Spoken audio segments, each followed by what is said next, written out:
Loop quantum gravity is a quantum theory of gravitation. It's a quantum theory of space-time. So, according to general relativity, like I said, space-time is this four-dimensional fabric in which inside which events occur. So it is the stage or the platform or the arena upon which various events occur in our universe. And even in string theory, the space is the background on which strings vibrate, one dimensional strings. So, this is a new theory. It says that the geometric fabric of space time is not continuous, it is itself quantized. It is made up of discrete quanta of space time, bits of space time. So, that's what loop quantum gravity says. And it says that distance itself has a minimum quantity, which is 10 raised to minus 20, minus 33 centimeters. And this theory says that time itself is quantized. Time too has a minimum quantity, 10 raised to minus 43 seconds. And according to loop quantum gravity, LQG, the name suggests loops. So it says that space time is made up of finite loops, extremely small loops. And the intersection of these loops is where these quantum uh, volumes of space reside. Each volume is 10 raised to minus 99 centimeters in size. It's a very, very, very small volume of space. So the intersection of these finite loops is where these quantum volumes of space reside. And in the terminology of this theory, large quantities of these loops of space-time are called spin networks. Spin networks. So space is defined by the geometry of these spin networks, of the spin network, and time is defined by the movements that rearrange the spin network.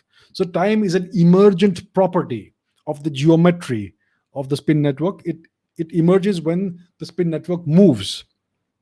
And this spin network, when it is combined with the quantum movements, that is time. So the spin network, when combined with its movements, is called the spin foam. So time is quantized in the spin foam. It ticks like a clock, and each tick is 10 raised to minus 43 seconds long. And mass and energy distort shapes and volumes of the spin network.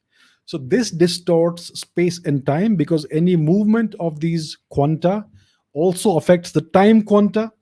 So time is the movements of this volume quanta, and the distortion of space and time is what we perceive as gravity. So that is LQG, loop quantum gravity. In a nutshell, it says the whole universe is a spin network. So LQG, loop quantum gravity, predicts a big bounce. It says that the universe will essentially bounce back if it contracts.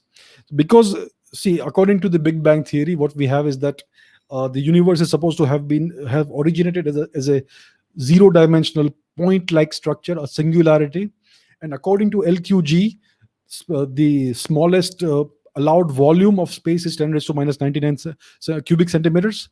So because of that, singularity is not possible, and therefore the universe in the future will contract again, and then it will bounce back and explode, so to say, or expand violently or very, very, very fast in an event that will look like a big bang. So it predicts a big bounce cosmology.